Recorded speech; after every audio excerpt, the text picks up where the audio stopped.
welcome back to the Black Robe podcast. It's your girl, Anzhane Slaughter here. And as you guys can all tell, my lovely co-host, she will not be joining us today, Miss Carol Mitchell. She's actually enjoying the lovely sands and beaches of San Diego right now. So you guys all send your love to her.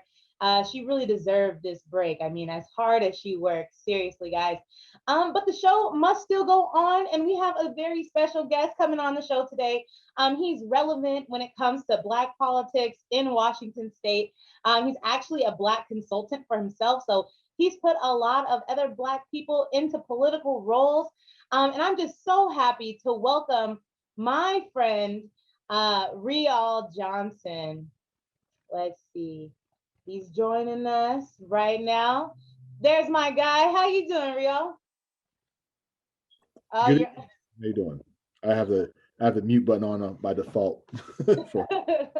Yeah, you don't want to slip up and say the wrong thing, have the wrong person hear you. I know that. But yeah, so Riall, for our guests that don't really know about Prism Washington or really about who you are, do you mind just giving a brief introduction? Let our people know. Sure. So my name is Riall Johnson. Nice to meet you. I started Prism Washington's a political consulting firm. We help get people elected to office. We do some lobbying here and there, and just general political activism. But it started with the foundation of activism still at the base. So even though we're consultants, we're still activists. I guess we joke we're professional activists. I guess proactivists. So, but we started this because we saw just a gap in equity in elected politics, especially representation. So our focus is to help get progressive people in office, and we focus on social justice. So if you're not, if you're not a candidate that's about that's about social justice, like if you're not about social justice and equity and and really getting some racial justice and holding police accountable, those things that help the Black community, then you're not a client. Yeah, Yeah, you're just that's not. for so all our candidates. It's not about having a purity test. It's just about you got to and have certain amount of have certain level of values we match with, that we vibe with. Otherwise it's just not a good fit, and it becomes just a job, not a passion. So that's kind of I started after working in a few years with organization after organization, and just being a cog in the wheel, decided just to branch out and try my own thing. Mostly because I think I was getting frustrated with the systems that I was working in, trying to do it from within. It's I got to do something else. And I think, and I think I may have pissed off enough people to where I wouldn't get hired anymore in the nonprofit political world system. Yeah. Yeah, no, that's super important because, probably before we had Black consultants, there were Black candidates that would go to these, white consulting firms with platforms that were deeply rooted in the community, or like you say, police accountability and stuff. And I can just see how they would try to structure, their platform to fit more of the consulting agenda. So I just love that, you're selective. Not everybody can be a candidate under Prism Washington. But then even more so, you have the passion, it's embedded in the company.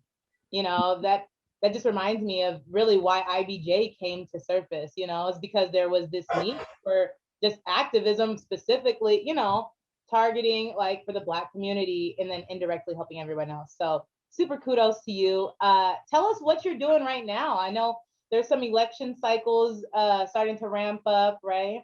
Yes. So this year, we're focusing on mostly municipal and county races. All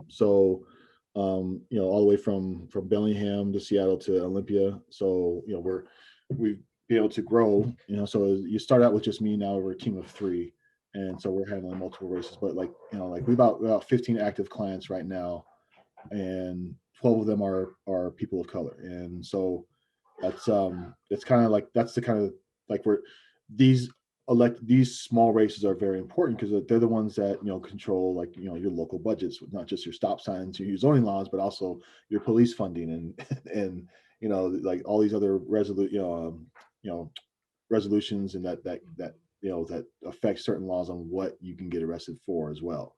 Oh, So I think and where your taxes go and all these things. So it really affects you on a local level that you see every day, that people may not notice, but those things affect you every day. And people may get mad at who's in the White House, but like, who's in your county council chamber and your city council chamber really matters. Like the county council rules over where like certain health budgets and your jail budgets, how the sheriff's funding, your prosecutor, what I think these are things that we really want to make sure we highlight, and having representation that normally hasn't been, really makes a difference. And we see that. I think you saw, I saw you guys post, just the other day about Thurston County declaring racism as a public health crisis. So they get to take special actions to actually undo racism in there. And that's because they finally elected a person of color to that office, where they'd never done in that county before. It's rarely happened in the whole state. Like one there's only been one woman before Carolina Mejia got elected. There was only one woman of color elected on a county commission or council in the whole state. It's all 39 counties. They've only one woman of color ever. Now, Carolina is the first Latina woman to be elected in state history, and we still never had a Black woman elected to a county council. But this year we might have four. Yeah, I've seen a lot of Black candidates announced in the last couple of weeks, out here in Pierce County and Tacoma. But I know, as I mentioned in earlier episodes, Don Bennett is running for mayor in Kent. Like, that's huge. But yeah, these municipalities, they got money and they got the, control that they can, appropriate the funds that will directly impact us. So you guys watching, definitely keep an eye out for these local races, these local mayoral campaigns, city council campaigns, even as low as school districts. We need people in every position. And I'm just so happy that we have, equity-centered Black consultants that, are doing the work out here.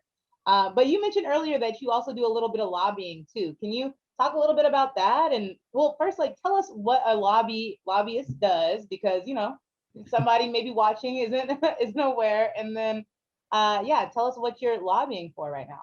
Well, I mean, activists are technically lobbyists too. Like anyone that does that, you do advocacy, you're lobbying. And I think, so I don't want to, you want to like say that we, like, because lobbying comes with kind of it's a bad connotation sometimes because of people, because of what some of the lobbyists do, like corporations hire lobbyists and stuff. Right.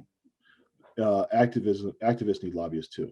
And so, so we definitely, like what I'm lobbying on behalf, for Black organizations right now in Olympia, Olympia, or advising with them. So we have a lobbyist, we have full-time lobbyists, and so we are lobbying in these in these arenas where we've really had never had representation before. I've always gone to Olympia the last few years, like use on a volunteer basis with like with a board I'm on, whether it's like that I'm representing, and so I go you go down once or twice a week at most. A lot of organizations go maybe once or twice a year. We had African American Lobby Day or MLK Day, and that's it. Now we're there twice a day, 4 times a day, and it doesn't seem like Olympia knows kind of how to handle it in a lot of ways, because like we never had that voice. We've gotten more Black people elected to office, but like the lobbies themselves were still, I would say, still white as can be. They're still getting a lot of white bills, and we need to be able to have presence and a voice there that's bringing bills to the table ourselves as well, because we can't just depend on the legislators to write them all, because they can only write so many.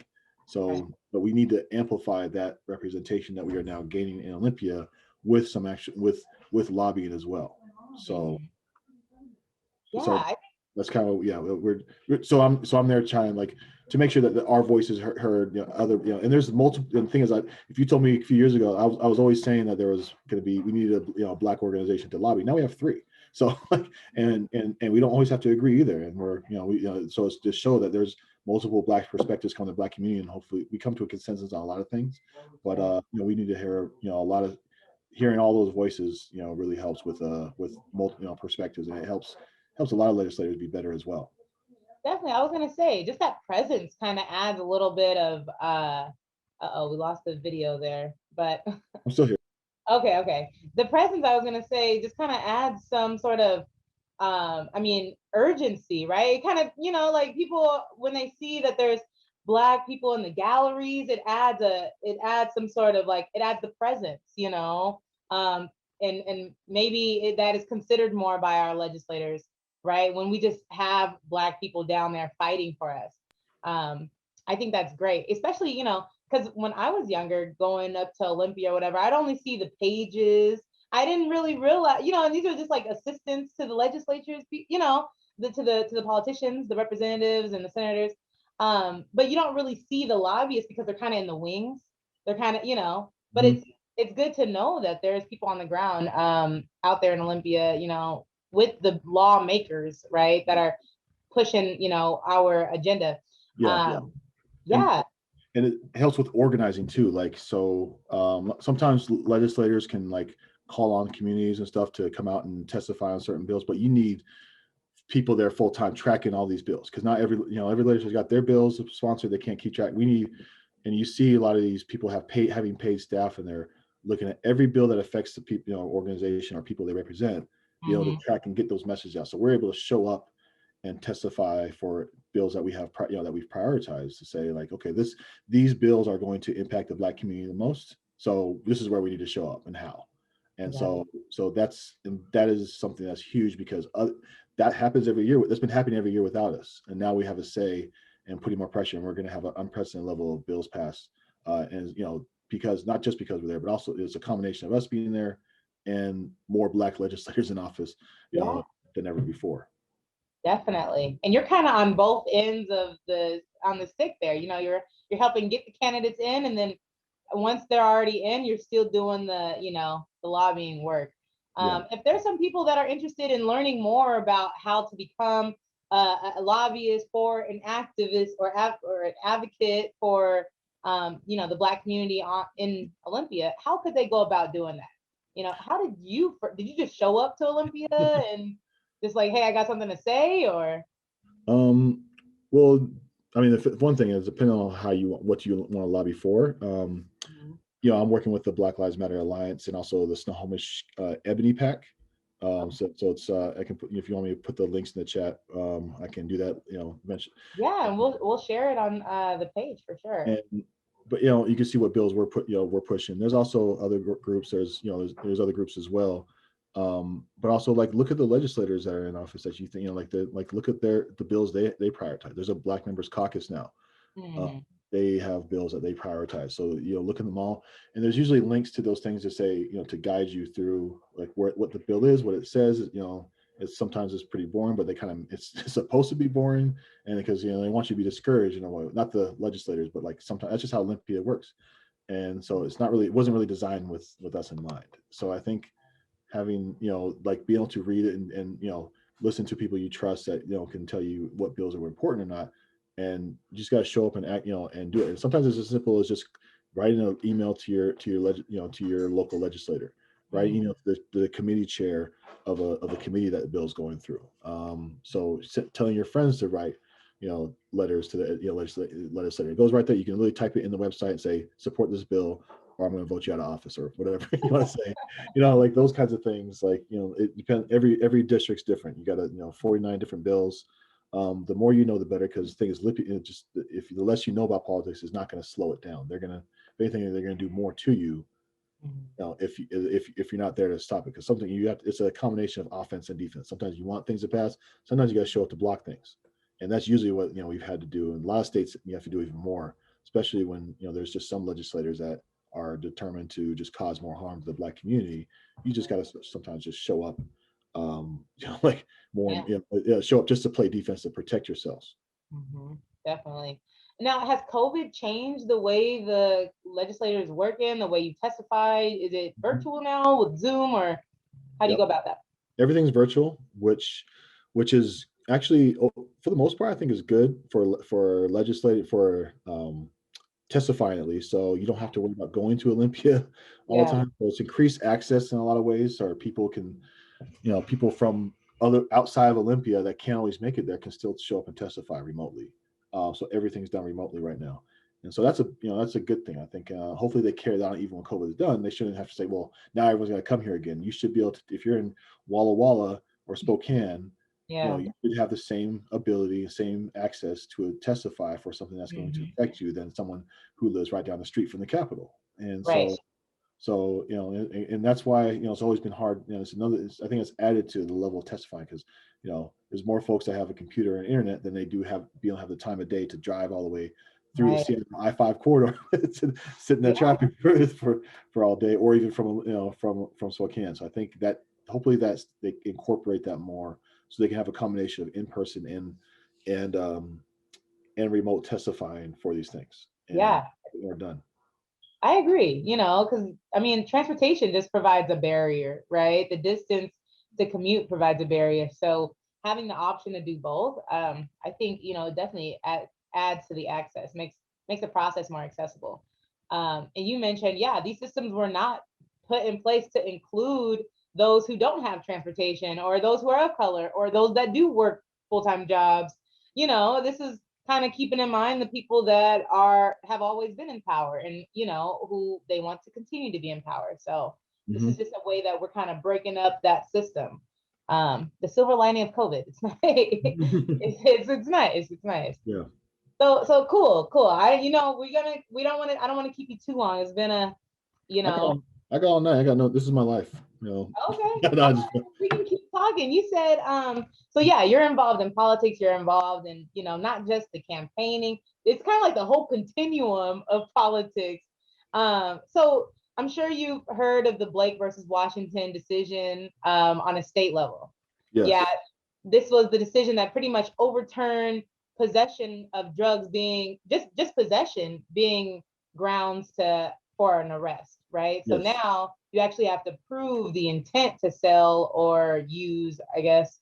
How do you feel about this, and why do you think that maybe this is progressive for the Black community? Well, one, it takes away it takes away that ability for cops to be to because the search and suspicion and drug possession arrests was always left up to police discretion. Mm-hmm. um and this is proven by a lot of things where the most drugs I've ever seen in my life was in college at Stanford University had more drugs than I've ever seen. I see more drugs in a frat house than a trap house. Yeah. and Yeah. and that's true, and it's just felony after felony after felony, and all these rich white kids doing it, but they're not kicking down those doors. Mm-hmm. So the perception of it being a crime is always it's been subjective. Mm-hmm.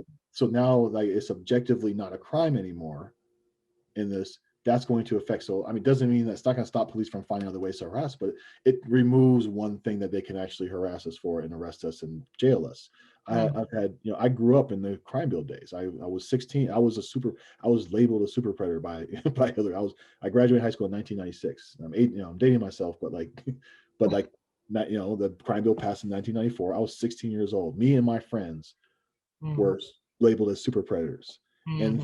And because of that, so, that bias and that where cops were just literally pulling us over it for anything and finding anything, and literally coming home from local neighborhood high school house party where we saw tons of underage drinking and drug use, and Right. and but we're coming home and they're searching us. Mm-hmm. and and I'm seeing tons of my friends and tons of talented young Black kids getting just carved, taken out of our community Mm-hmm. for the stuff that I see, and go to Stanford, the elite university, and see the Right. exact same thing. And these Yeah. kids are, going to be running our government pretty soon, or running corporations, but they're Yeah. not. They're not searching. These kids that go home, all kind, and do all kinds of crimes and stuff. And like, I'm not saying we want them to be arrested. It's like we should never have been arrested for those things, for doing the same thing. I'm very excited about this decision because, and of course I think the police are going to drag their feet and actually like implementing it, but like, Mm-hmm. this is something that needs to stop. And I'm glad because hopefully we can overturn something. So we have to get the word out there to Right. people. Anyone that's ever lost somebody to the incarceration system because of drug use and drug possession needs to go find out what they can do now to get their loved ones out of jail. There's a Yeah. lot of people in there that are in there for the wrong reasons and in prison. And this is something we can help undo and peel off at least some of what this system has done to our folks. So Definitely.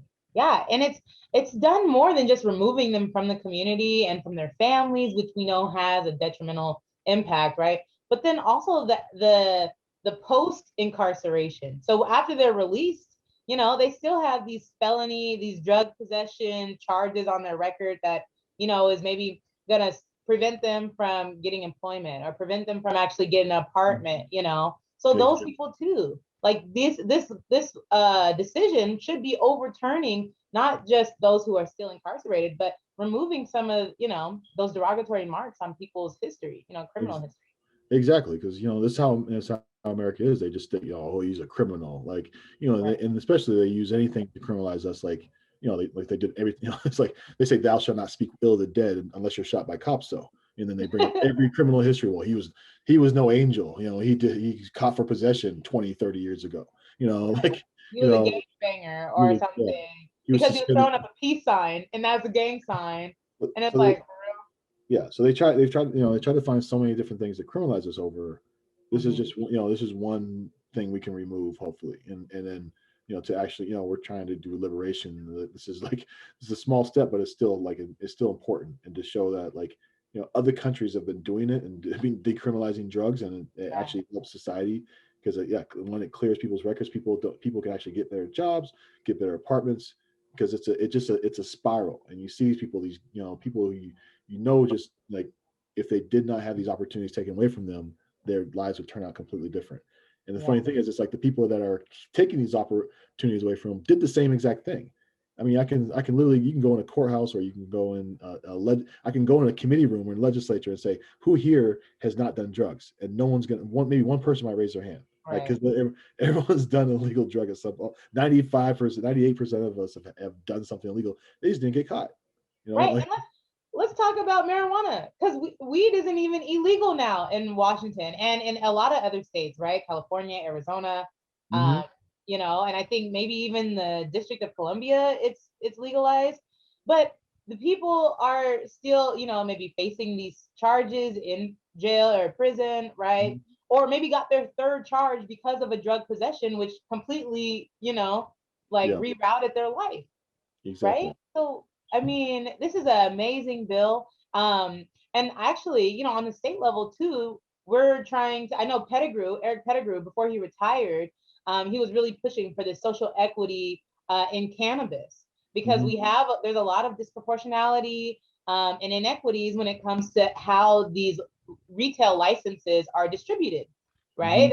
You know, and it's not, I mean, surprising, right, that majority of them go to whites or non-black or non-people of color, right? Yeah, it's like it's funny how these things they say want to say it's an even playing field. That's stock that when it's stacked on top of an uneven playing field. Like we've had a historical uneven playing field, and it's like okay, well now it's fair now, but even though you're all still coming, they didn't put us on that field in the first place, and so Right. like this whole thing is like where they say this lottery or whatever. It just ends up like the rest of the contracts statewide, where 97% of all government contracts and licenses go to white men. 98.5% go to white people. So that half of that 3% goes of non-white men goes to white women. So we're only getting 1 point. People of color, all people of color, are only getting 1.5% of all contracts, and it's the same on the cannabis side as well as licensing.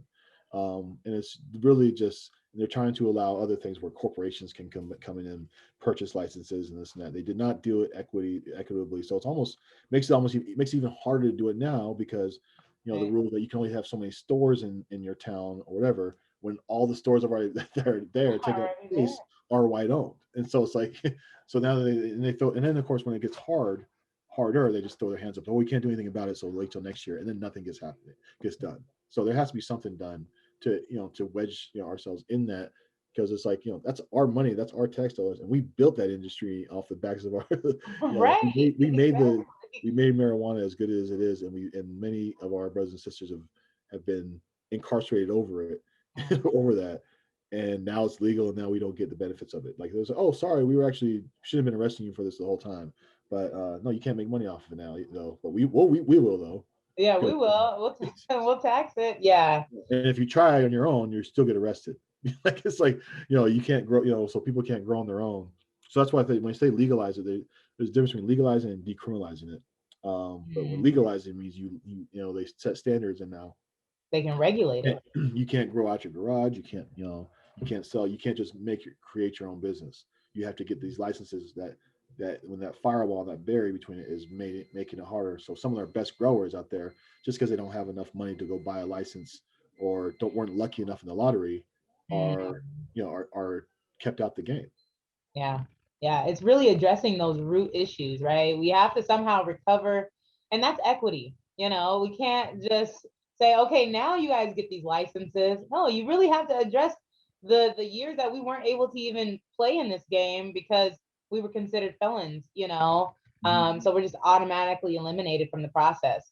But I do hope that this task force that Pettigrew, has fought for before he retired, and now that Representative Morgan is co-chairing, hopefully they can, get it to a place where we can see equity, with social equity within cannabis. I'm really hoping so because there's a lot of money in that industry. I mean, I'm pretty sure that if it wasn't for as much money as like the tax dollars that cannabis brings to the state, Mhm. then it probably still wouldn't be legalized, right? Because like you said, there's a difference between legalizing it and decriminalizing it, Mhm. right?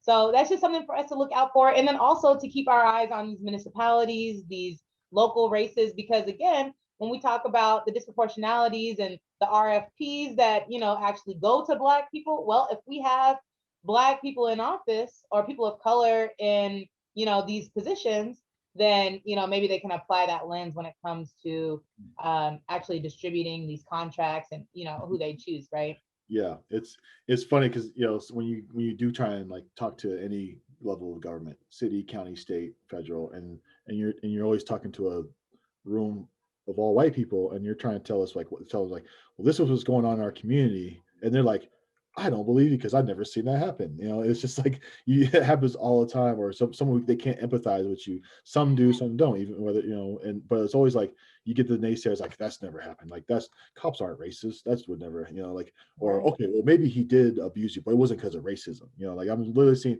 people will confess to murder before they confess to being racist, and Wow. it's ridiculous how you see this, and they just don't. They do everything to dispel what your case and dismantle just because they don't want to admit that their entity, their government, or that they have something anything to do with with racism.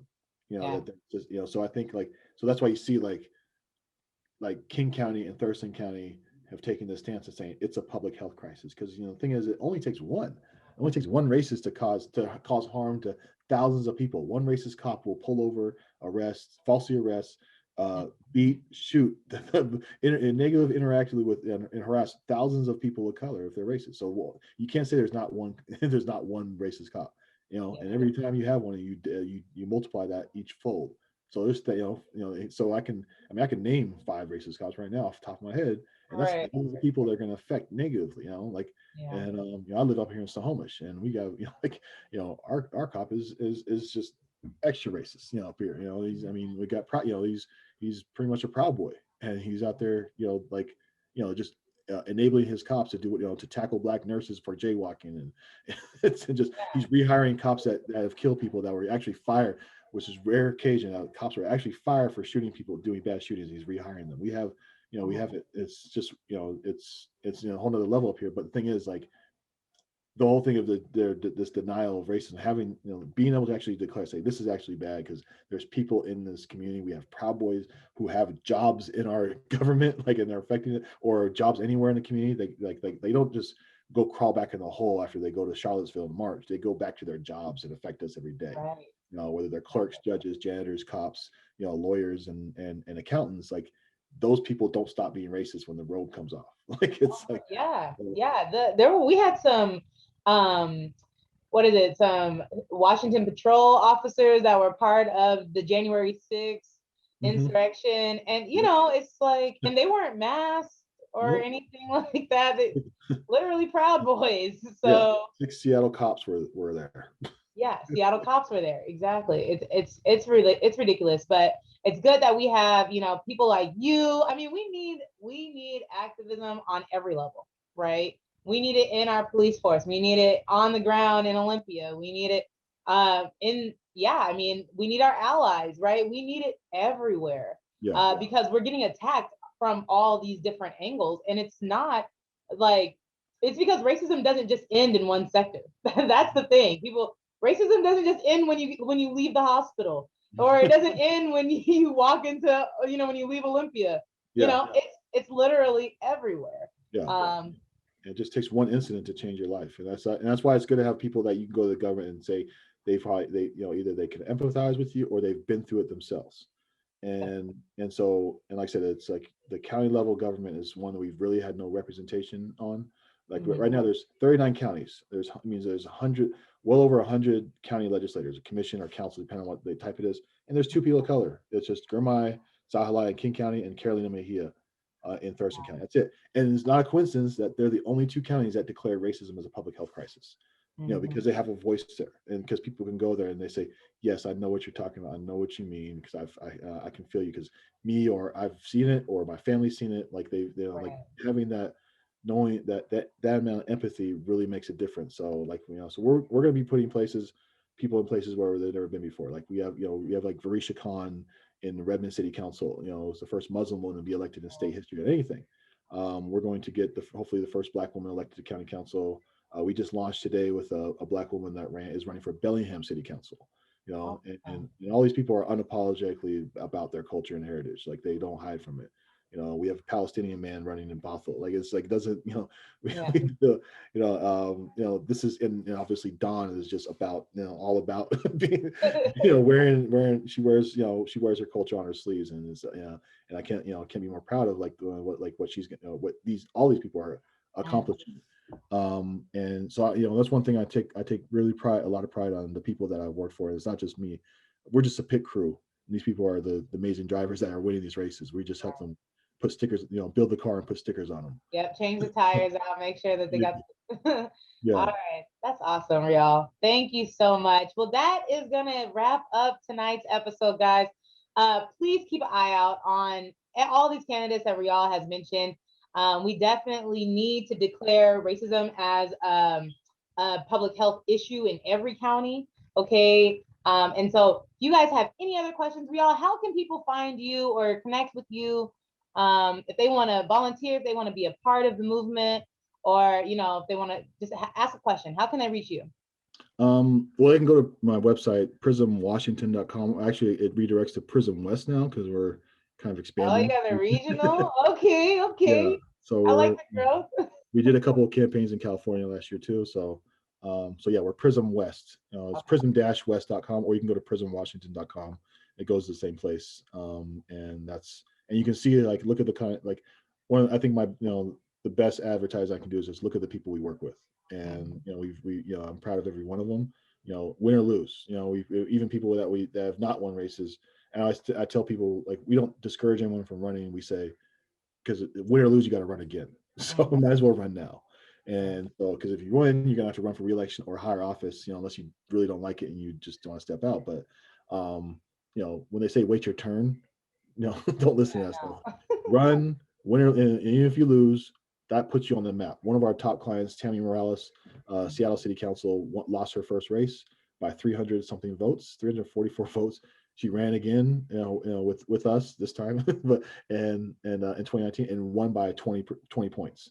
Like dominated the race. So I think, and now she's doing great things in Seattle City Council, and so I think that's the kind of things that we say like we just don't say no unless like our only way we say no is like if it's not a good fit. There's no like I've told no to clients to say you should still run. Like it's just like if you want to run, just run, do it, put yourself out there.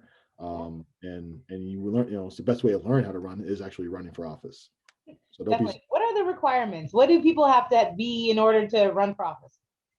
be over 18. I think that's it. Depends on what office. I think maybe state level and president. There's other things, but for Right. city council, you can run. Right, you can still be in high school or college student. I have a 21-year-old kid who's running for Linwood City Council right now.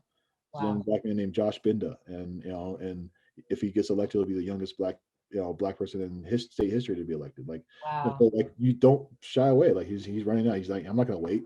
Yeah. Like, um, and I think like those are the kinds of things. Like you can look on the website. Like Varisha was the youngest elected at the time when she got in office. She was 24 years old when she got elected. So don't think you're too young or too old or whatever, or too a lot of people tell you all kinds of things. Like they told Varisha she was too Muslim. Like she wore a hijab and it was like you should no one's going to accept you, and she still won. She challenged an incumbent and beat him. There you And go. and that's you got to be bold like that and just say that's that's kind of boldness we need from people, and more that says just go ahead and put yourself out there, run, and and then run again no matter what. Exactly. And that's what we need. We need representation. We need diversity. Everyone is going to bring something different to the table. So bring yourself, because there's no one else that can be you. And yeah, you heard it from Riall, the professional, what did you call yourself? Professional The lobbyist, proactiveness. activist. Yep, himself. Okay. He's gotten people into office. He's a great support system. I've known him from working with campaigns on him. He's great at what he does. Guys, reach out to Riall. Riall, I'm going to close it out here. Do you have any last words for our audience? No, just like I said, keep making difference. Don't let this pandemic, stop you. And so it's great to see you too, Anjane. Like, I mean, I can speak firsthand. It's been a pleasure to work with before. So, and you're doing. It's really proud to see what you're still doing. Oh yeah, the grind don't stop. I can't wait to see what you're going to do in the future. Oh, thank you, Riall. Well, IBJ loves Prism West, Prism Washington. Keep doing everything you're doing. We will stay in touch. Okay. All right. Thank you. Alrighty. Have a good night. Alrighty, guys. Well, that was the Riall Johnson. Okay. Yeah. I mean, this guy is remarkable. He's always in the loop on politics, keeps that equity perspective. He speaks out. There's a lot of activists that maybe can show up but won't speak out. And so having someone that's bold and that will, do the work, that will travel the distance and show up and speak is, I think, something that we should all treasure to have within our community, fighting for us when we're at work and don't have the time to do it ourselves. So that's going to wrap it up for tonight's podcast. I hope you guys enjoyed the conversation. You all can be elected officials. You only got to be 18. So definitely, do not cancel yourself out. Believe in yourself. Because that's all it takes. That's all it takes is that belief and that leap of faith. Alrighty, guys. Well, we'll catch you next Thursday. You guys all have a beautiful night. I'm peacing out. It's Anjane with IBJ. All right. See you guys.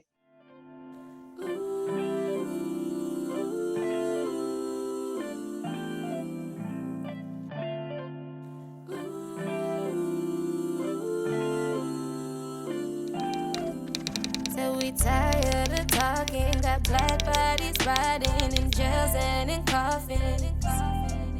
Said we tired of talking, got black bodies riding in jails and in coffins. Nobody coming like we do, started it over like we do. Still fighting for better ways, cause nothing's out getting more lethal. Baby, it's getting more big, we was not meant to be equal. I know there's better days, but it's up to you to receive them. For years I ain't complained, I ain't never changed. No, see your love in every race, we was made the same. It's time to read between the lines, not the script they gave. We only got so much time to see better days.